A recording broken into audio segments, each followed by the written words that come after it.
C'est pour ça que de plus en plus, bien-aimés dans le Seigneur, dans les temps de la fin, l'église véritable, elle sera cachée.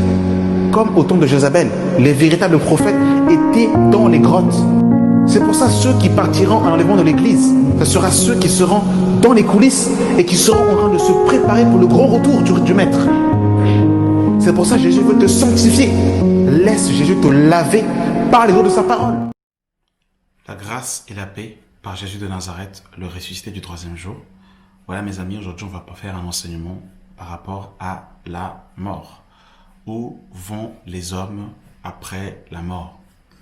Voilà mes amis, avant de pouvoir rentrer dans le vif du sujet par rapport justement aux Écritures, on va rapidement se déplacer sur le tableau où j'ai fait un court résumé pour vous montrer dans un premier temps visuellement le séjour des morts, comment cela se passe en images, et par la suite on reviendra avec les Écritures pour confirmer justement l'explication que je vous ai donnée.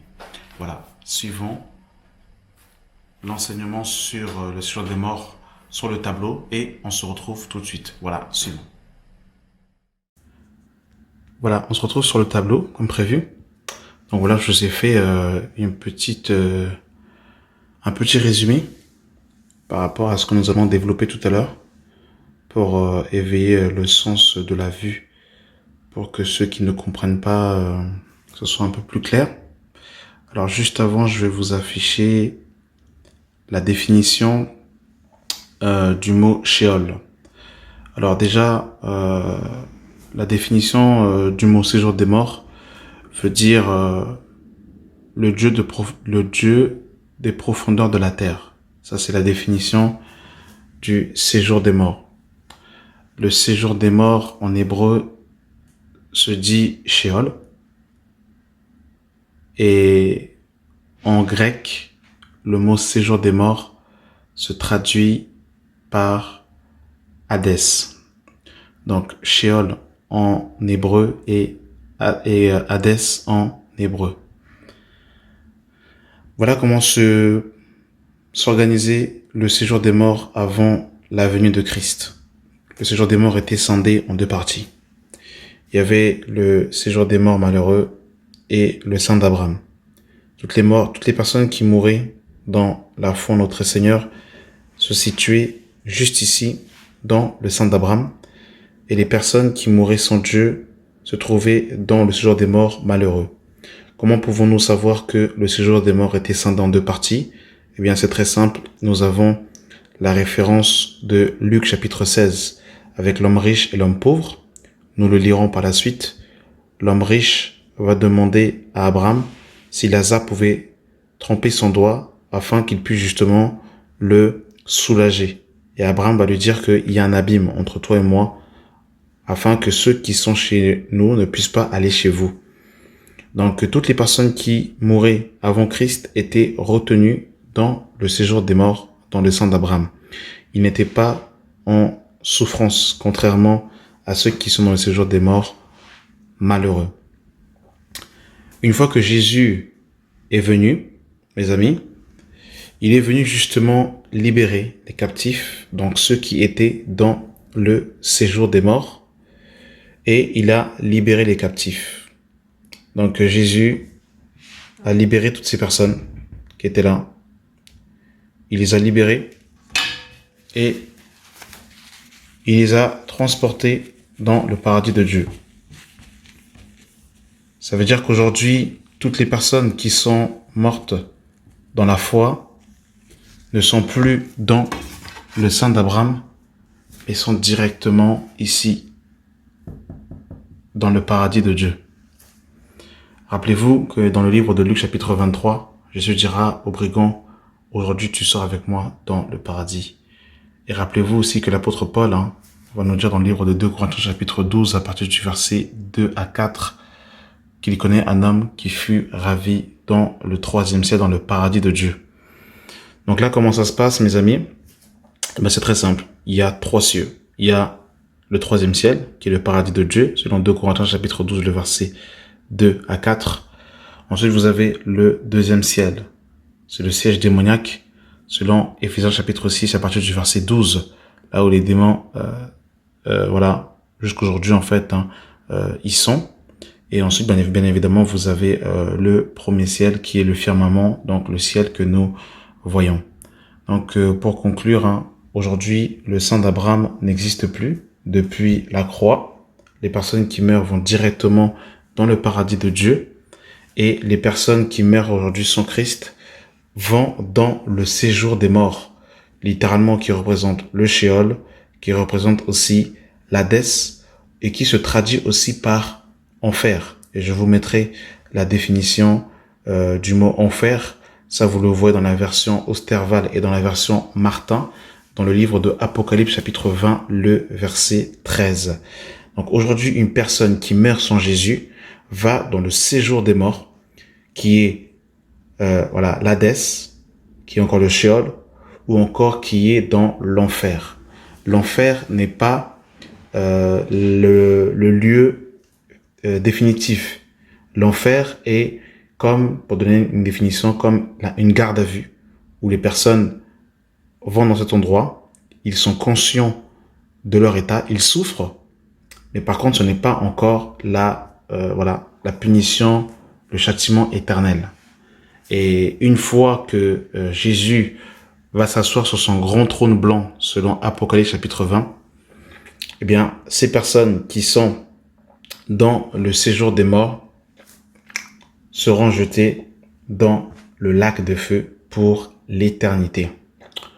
Voilà un peu, mes amis. Ça, c'était juste pour faire un petit voilà, résumé visuel pour pouvoir aider les uns et les autres à pouvoir mieux comprendre le sujet. Voilà, on se retrouve pour pouvoir poursuivre l'enseignement.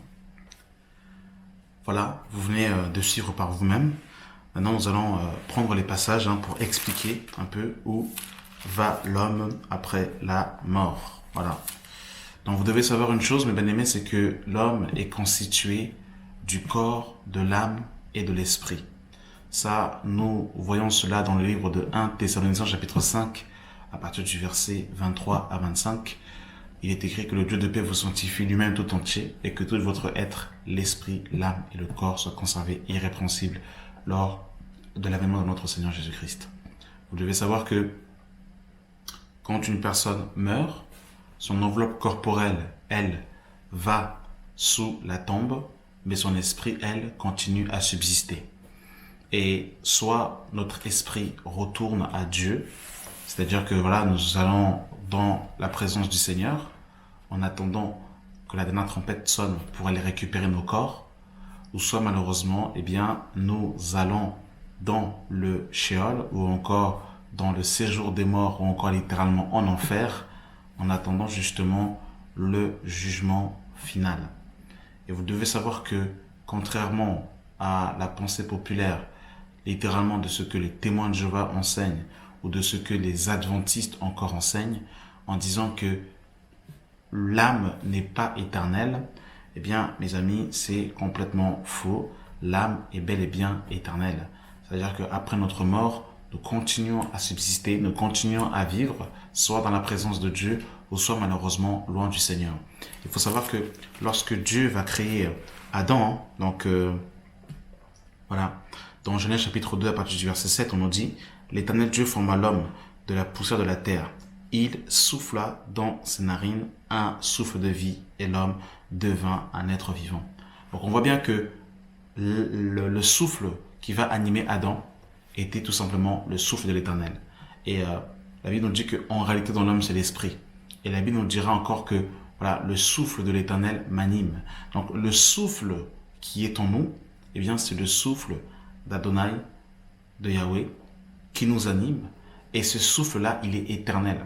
Ça veut dire que soit nous passons l'éternité dans la présence de Dieu, ou soit nous passons l'éternité, malheureusement, eh bien, voilà, loin du Seigneur.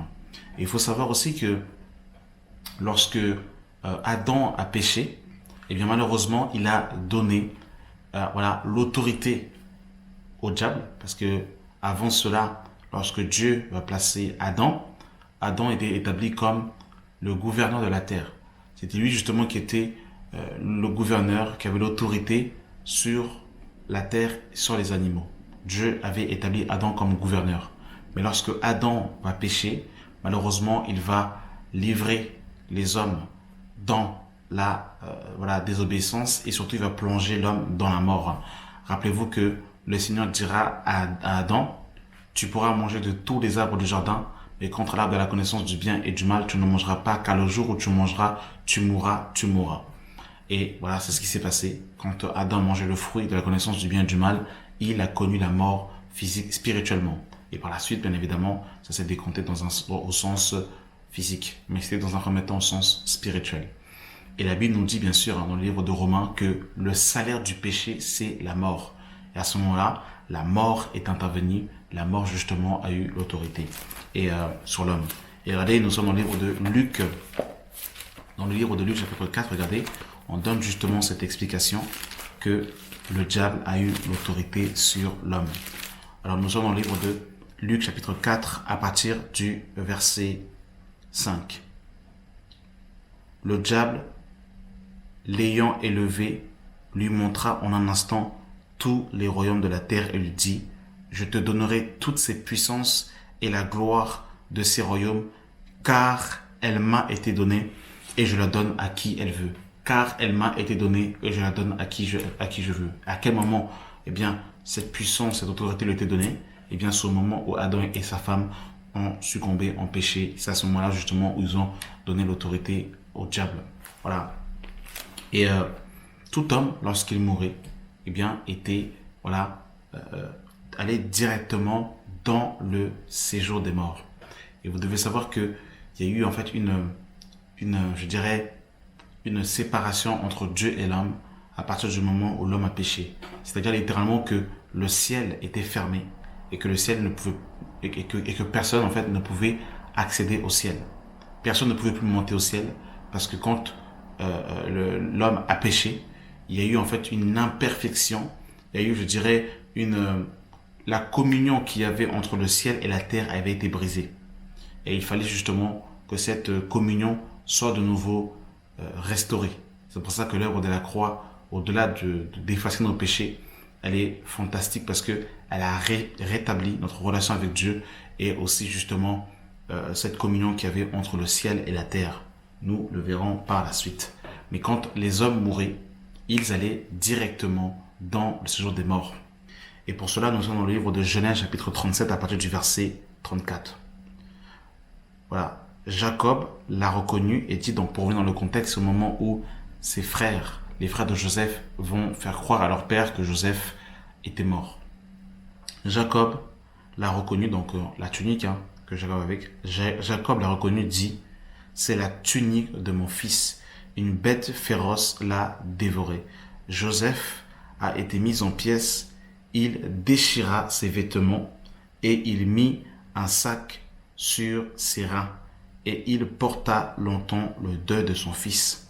Tous ses fils et toutes ses filles vinrent pour le consoler, mais il ne voulut recevoir aucune consolation. Il disait en pleurant, je descendrai vers mon fils au séjour des morts, et il pleurait son fils. Vous avez vu? Je descendrai vers mon fils au séjour des morts. Et nous sommes dans le livre de Genèse, chapitre 42, à partir du verset 37. Tu feras mourir mes deux fils si je ne te ramène pas Benjamin. Remets-le entre tes mains et je te le ramènerai. Jacob dit, mon fils ne descendra point avec vous, car son frère est mort et il reste seul. S'il lui arrive un malheur dans le voyage que vous avez fait, vous ferez descendre mes cheveux avec douleur dans le séjour des morts. Donc là, on voit que Jacob va confirmer que s'il mourait, qu'il allait aller dans le séjour des morts. Nous sommes dans le livre de Genèse chapitre 44 à partir du verset 27. Ton serviteur, notre père, nous a dit, vous savez que ma femme m'a enfanté deux fils. L'un étant sorti de chez moi, Je pensais qu'il a été sans doute déchiré, car je ne l'ai pas revu jusqu'à présent. Si vous me prenez encore celui-ci, et qu'il arrive un malheur, vous ferez descendre mes cheveux avec douleur dans le séjour des morts. Voilà, donc c'est encore Jacob qui parle ici. Il va justement confirmer que s'il mourait, il allait directement dans le séjour des morts. Il y a encore un autre épisode qu'on pourrait voir en dehors de Jacob, qui va nous confirmer que quand les âmes mouraient, qu'elles allaient bel et bien dans le séjour des morts, littéralement qu'elles descendaient. C'est l'épisode avec Saül et Samuel. Et Samuel était mort, Samuel était mort, et la sorcière d'Endor, donc Saül va consulter la sorcière d'Endor pour aller consulter Samuel, le juge Samuel, le prophète Samuel. Et nous sommes dans le livre de 1 Samuel chapitre 28, le verset 5. À la vue du camp des Philistins, Saül fut saisi de crainte, et un violent tremblement s'empara de son cœur. Saül consulta l'Éternel, et l'Éternel ne lui répondit point, ni par des songes, ni par le rime, ni par les prophètes. Et Saül dit à ses serviteurs, cherchez-moi une femme qui évoque les morts, et j'irai la consulter. Ses serviteurs lui dirent, voici à Endor, il y a une femme qui évoque les morts. Alors Saül se déguisa et prit d'autres vêtements, et il partit avec 2 hommes. Il arriva de nuit chez la femme. Saül lui dit, prédis-moi l'avenir en évoquant un mort, et fais-moi monter celui que je te dirai. La femme lui répondit, voici, tu sais ce que Saül a fait, commençant, il a retranché du pays ceux qui évoquaient les morts et ceux qui prédisaient l'avenir. Pourquoi donc me tends-tu un piège à ma vie pour me faire mourir? Saül lui dit, par l'Éternel, en disant, l'Éternel est vivant, il ne t'arrivera aucun mal pour cela. La femme lui dit, qui veux-tu que je te fasse monter? Et il répondit, fais-moi monter Samuel. Alors la femme vit Samuel et poussa un grand cri, et elle dit à Saül, pourquoi m'as-tu trompé? Tu es Saül le roi. Tu es Saül. Le roi lui dit, ne crains pas, mais que vois-tu? La femme dit à Saül, je vois un Dieu qui monte de la terre. Et il lui dit, quelle figure a-t-il? Elle répondit, c'est un vieillard qui monte, et il est enveloppé d'un manteau. Saül comprit que c'était Samuel, et il s'inclina le visage contre terre. Donc ce qui est intéressant, c'est qu'on peut voir que Samuel va monter. Donc s'il est monté, littéralement, ça veut dire qu'il était en bas. Voilà. Et on va par la suite, au verset 15. Samuel dit à Saül, pourquoi m'as-tu troublé en me faisant monter? Donc on comprend que lui aussi était dans les profondeurs, dans le séjour des morts. Pourquoi m'as fait-tu monter? Saül répondit, je suis dans une grande détresse, les Philistins me font la guerre, et Dieu s'est retiré de moi. Il ne m'a pas répondu, ni par les prophètes, ni par les songes, et je t'ai appelé pour que tu me fisses connaître ce que je dois faire. Samuel dit, pourquoi donc me consultes-tu, puisque l'Éternel s'est retiré de toi et qu'il est devenu ton ennemi? L'Éternel te traite comme je te l'avais annoncé de sa part. L'Éternel a déchiré la royauté entre tes mains et il a donné à un autre, à David. Tu n'as point obéi à sa voix, à la voix de l'Éternel, et tu n'as point fait sentir à Amalek l'ardeur de sa colère. Voilà pourquoi l'Éternel te traite aujourd'hui de cette manière. Et même l'Éternel livrera Israël avec toi entre les mains des Philistins. Écoutez, demain, toi et tes fils, vous serez avec moi, et l'Éternel livrera le camp des Israélites, le camp d'Israël entre les mains des Philistins. Donc là, Samuel va dire, demain, oh c'est quand même terrible, demain, toi et tes fils, vous serez avec moi. Donc on voit que, voilà, Samuel a annoncé à Saül que demain, il allait être avec lui littéralement, qu'il allait mourir, et qu'il allait lui aussi descendre dans le séjour des morts. Et nous avons dit tout à l'heure précédemment que le séjour des morts était scindé en deux, hein, et pour cela, nous avons cet épisode dans le livre de Luc, chapitre 16. Voilà. Dans le livre de Luc, chapitre 16, Jésus va nous donner, voilà, cette parabole.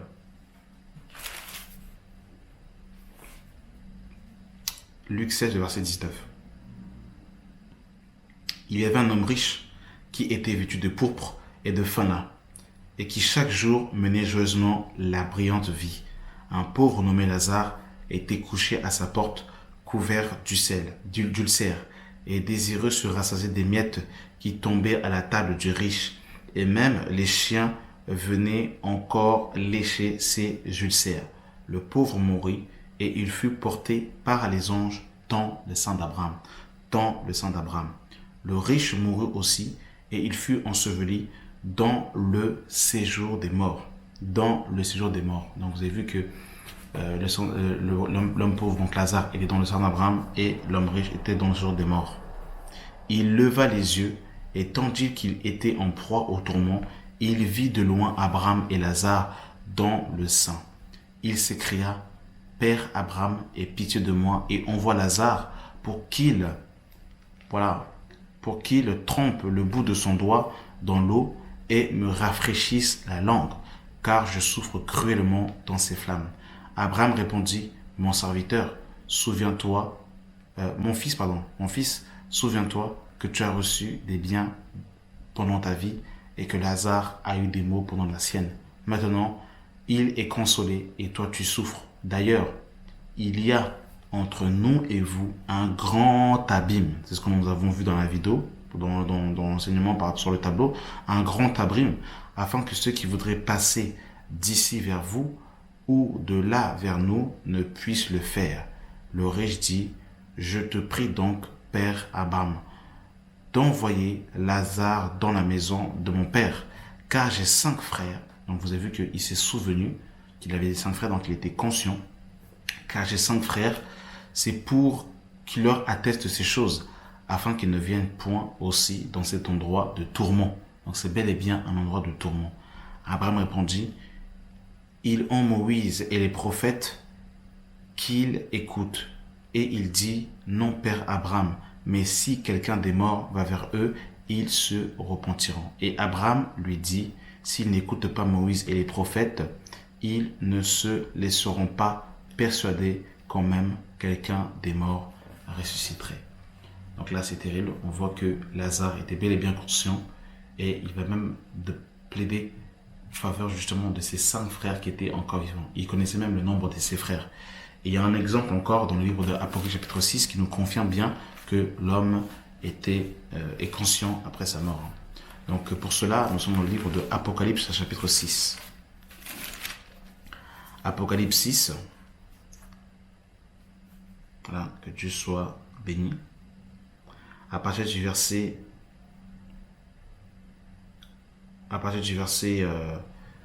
9.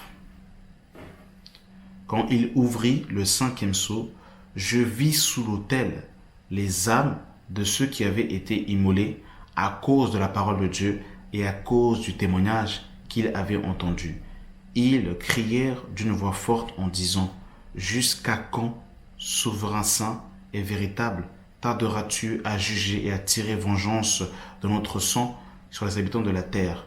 Une robe blanche leur fut donnée à chacun d'entre eux, et il leur fut dit de se tenir au repos quelque temps encore, jusqu'à ce que fût complet le nombre de leurs compagnons de service et de leurs frères qui avaient été mis à mort comme eux.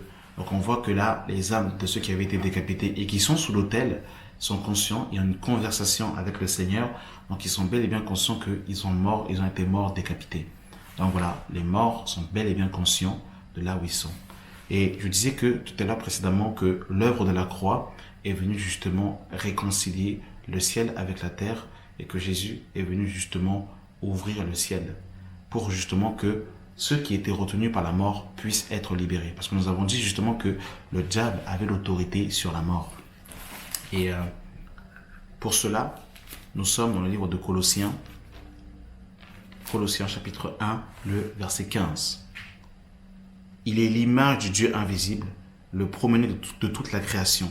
Car en lui ont été créées toutes les choses qui sont dans les cieux, sur la terre, les visibles et les invisibles. Trône, dignité, domination, autorité. Tout a été créé par lui et pour lui. Il est avant toute chose et toute chose subsiste en lui. Il est la tête du corps de l'Église. Il est le commencement, le premier-né d'entre les morts, afin d'être en tout le premier. Car Dieu a voulu que toute plénitude habite en lui. Il a voulu par lui tout réconcilier en lui-même, tant ce qui est sur la terre que ce qui est dans les cieux, en faisant la paix en lui par le sang de sa croix, de réconcilier ce qui est sur la terre et ce qui est au ciel. Parce qu'il faut savoir que la pensée absolue de Dieu, c'est que le ciel et la terre soient en parfaite harmonie. C'est pour ça que le Seigneur, quand il va nous montrer comment il faut prier, dans Matthieu chapitre 6, il dira que ta volonté soit faite sur la terre comme au ciel. Mais malheureusement, à cause de la déchéance du péché, il y avait justement fait cette cassure entre le ciel et la terre. Et l'œuvre de la croix est venue unifier de nouveau le ciel et la terre. De plus, Jésus dira dans le livre de Matthieu chapitre 3, voilà, que Dieu soit béni. Matthieu 3, à partir du verset 12. Si vous ne croyez pas, quand je vous ai parlé des choses terrestres, comment croirez-vous quand je vous parlerai des choses célestes? Personne n'est monté au ciel, si ce n'est celui qui est descendu du ciel, le Fils de l'homme qui est dans le ciel. Donc Jésus est clair, il nous dit, personne n'est monté au ciel, si ce n'est celui qui est descendu du ciel, le Fils de l'homme qui est dans le ciel. Donc Jésus est clair, il nous dit que personne n'est monté au ciel. Ça veut dire que lorsque Enoch a été enlevé, lorsque Élie ont été enlevés, en vérité, ils ne sont pas montés au ciel. Ils ont été ravis au ciel, mais en vérité, ils sont morts et leur esprit est directement descendu dans le séjour des morts. Ils sont pas allés au ciel. Et Christ devait être le premier en toutes choses. Donc, ils ne sont pas allés au ciel et ils sont, partis directement dans le séjour des morts. Et quand Christ, justement, va mourir à la croix, mes amis, c'est pour ça que l'œuvre de la croix est magnifique, hein, et c'est pour ça que nous devons prêcher la croix. Hein. Dans Matthieu chapitre 27, à partir du verset 50, on nous dit « Jésus poussa de nouveau un grand cri et rendit l'esprit. Et voici, le voile du temple se déchira en deux, depuis le haut jusqu'en bas. La terre trembla, les rochers se fondirent, les sépulcres s'ouvrirent, et plusieurs des corps des saints qui étaient morts ressuscitèrent. » Donc là, mes amis, le fait que le rideau du temple se déchire, eh bien, ça montrait aussi que l'accès au ciel était de nouveau ouvert. Et lorsque Jésus va mourir, eh bien, lui aussi, eh bien, il va aller justement, annoncer l'évangile à ceux qui étaient morts. Mais le fait qu'il ait aussi allé annoncer l'évangile à ceux qui étaient morts, c'était aussi justement pour libérer les captifs et pour les ramener au ciel. Nous sommes pour cela dans le livre de 1 Pierre, chapitre 3. Voilà, que Dieu soit béni. J'espère que vous comprenez bien et que vous n'êtes pas perdus. Voilà. Donc, nous sommes dans le livre de 1 Pierre, chapitre 3. Que Dieu soit béni. 1 Pierre 3. À partir du verset 18. Il est écrit: Christ a aussi souffert une fois pour les péchés, le juste pour les injustes, afin de nous amener à Dieu, ayant été mis à la mort quant à la chair, mais ayant été rendu vivant quant à l'esprit, dans lequel aussi il est allé prêcher aux esprits en prison, qui autrefois étaient incrédules, lorsque la patience de Dieu se prolongeait au jour de Noé. Voilà, donc en fait on voit que Jésus, en fait, il a été rendu mort quant à la chair, mais rendu vivant quant à l'esprit. Il a continué encore à faire l'œuvre. Et regardez, nous sommes dans 1 Pierre chapitre 4, à partir du verset, 1 Pierre 4, le verset 6. Car l'évangile a aussi été annoncé aux morts, afin qu'après avoir été jugés comme les hommes quant à la chair, ils vivent selon Dieu quant à l'esprit. Donc on voit que l'évangile a aussi été annoncé aux morts. Donc quand Jésus est mort à la croix, eh bien dans l'esprit, il est parti annoncer l'évangile aux morts. Et il est parti, mes amis, libérer les captifs, c'est-à-dire ceux qui étaient dans le sein d'Abraham. C'est-à-dire en fait que tous les héros de la foi qui étaient retenus par le jour des morts, comme les Jacob, comme en fait Abraham, Isaac, David, toutes ces personnes, il est parti les libérer. Et cela, nous avons la réponse dans le livre de Éphésiens chapitre 6. Voilà, que Dieu soit béni. Éphésiens chapitre 6. Autant pour moi, Éphésiens chapitre 4, à partir du verset 4. Il y a un seul corps et un seul esprit, comme aussi vous avez été appelés à une seule espérance par votre vocation. Il y a un seul Seigneur, une seule foi, un seul baptême, un seul Dieu et Père de tous, qui est au-dessus de tous et qui parmi tous et en tous. Mais à chacun de nous a été donné selon la mesure du don de Christ. Verset 8. C'est pourquoi il est dit, étant monté en haut, il a amené des captifs et a fait des dons aux hommes. Or, que signifie qu'il est descendu, qu'il est monté, sinon qu'il est aussi descendu dans les régions inférieures de la terre.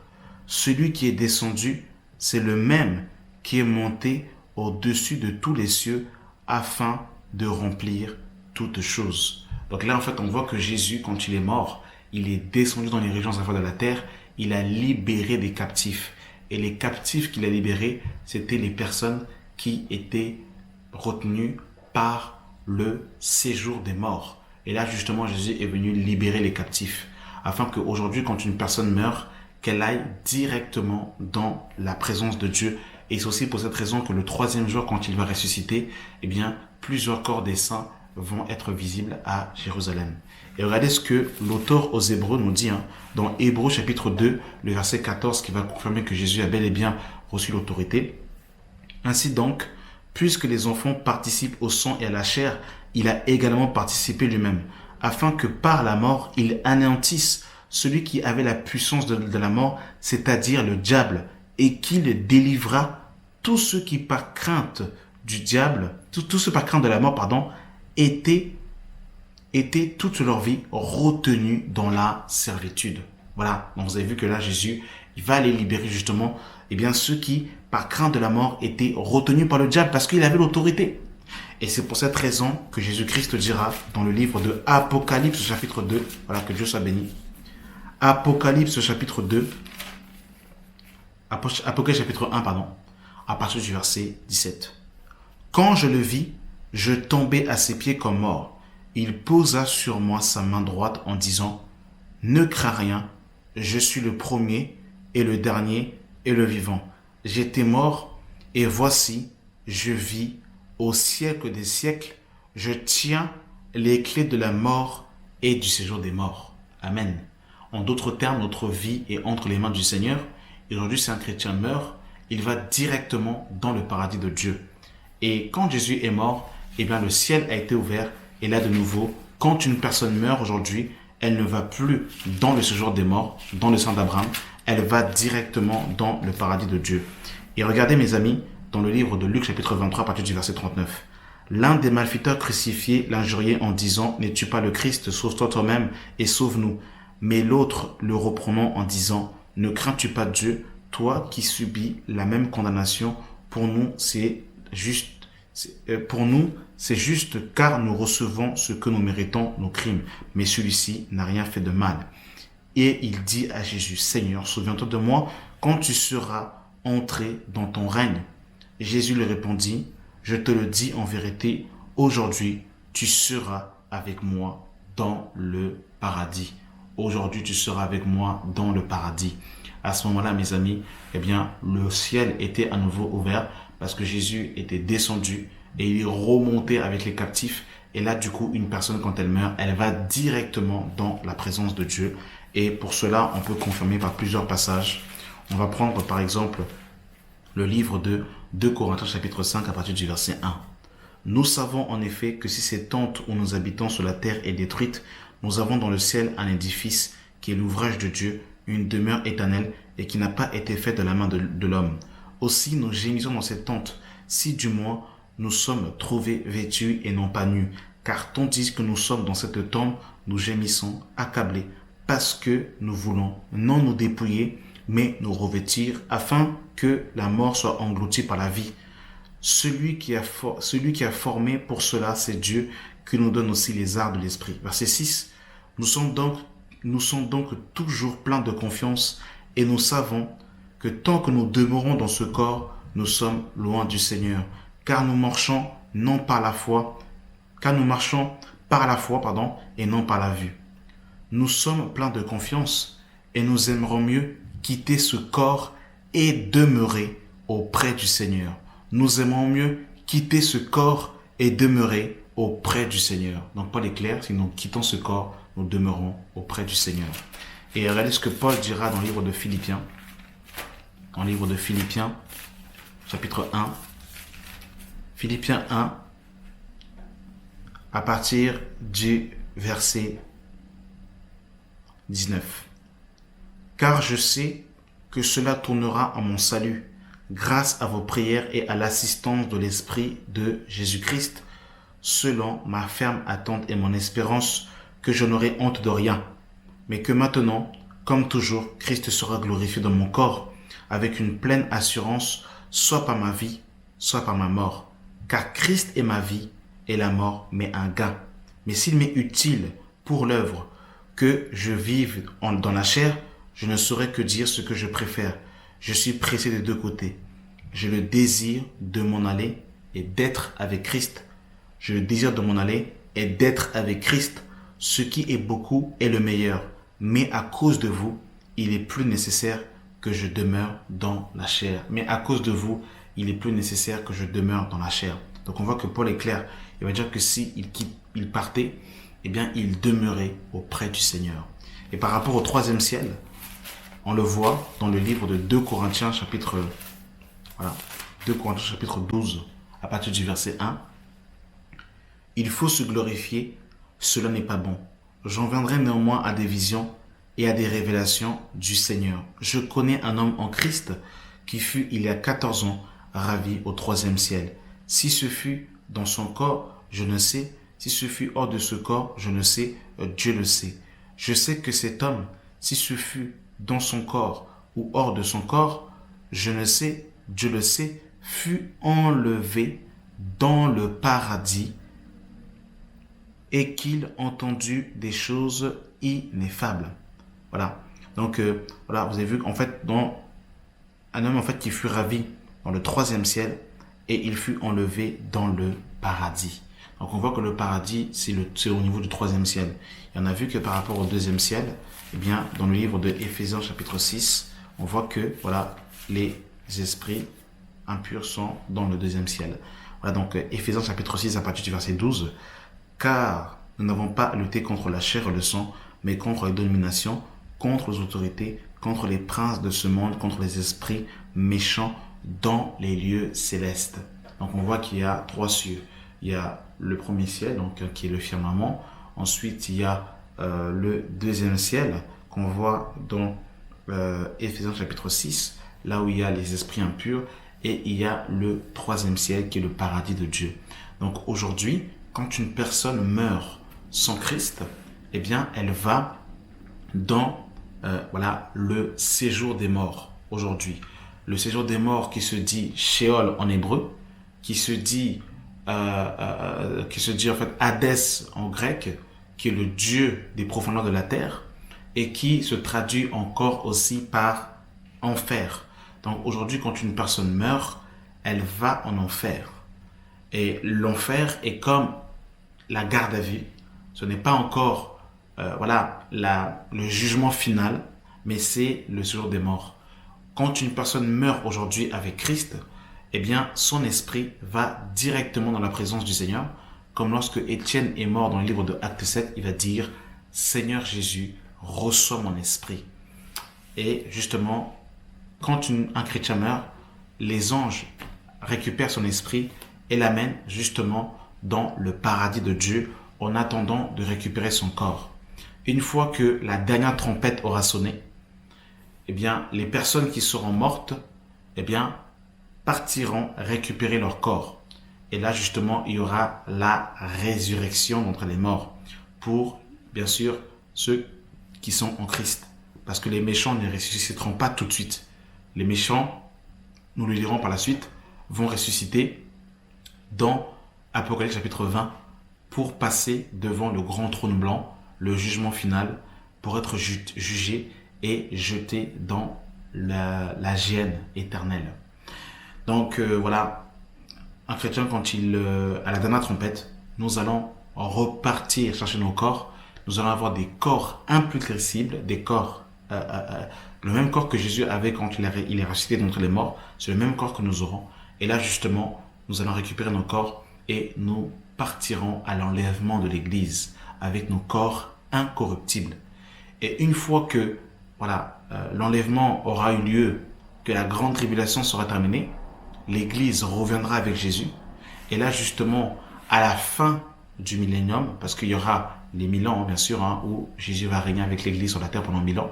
Et à la fin des 1000 ans, eh bien, il y aura le grand trône blanc. Et là, pour ça, nous sommes dans le livre de Apocalypse, chapitre 20, à partir du verset 7. Quand les 1000 ans se seront accomplis, Satan sera relâché de sa prison et il sortira pour séduire les nations qui sont aux quatre coins de la terre, Gog et Magog, afin de les rassembler pour la guerre. Leur nombre est comme le sable de la mer. Et ils monteront sur la surface de la terre et ils investiront le camp des saints et la ville des bien-aimés. Mais un feu venant de Dieu descendit du ciel et les dévorera. Et le diable qui les séduisit fut jeté dans les temps de feu et de soufre où est la bête et le faux prophète. Et ils seront tourmentés jour et nuit au siècle des siècles. Jour et nuit au siècle des siècles. Puis je vis un grand trône blanc, et celui qui était assis dessus, la terre et le ciel s'enfuirent devant sa face, et il ne fut plus trouvé de place pour eux. Et je vis la mort, les grands et les petits qui se tenaient devant Dieu. Des livres furent ouverts, et un autre livre fut ouvert, celui qui est le livre de vie. Et les morts furent jugés selon leurs œuvres, d'après ce qui est écrit dans ces livres. La mort rendit les morts qui étaient en elle, et la mort et ce jour des morts rendirent les morts qui étaient en elle, et chacun fut jugé selon leurs œuvres.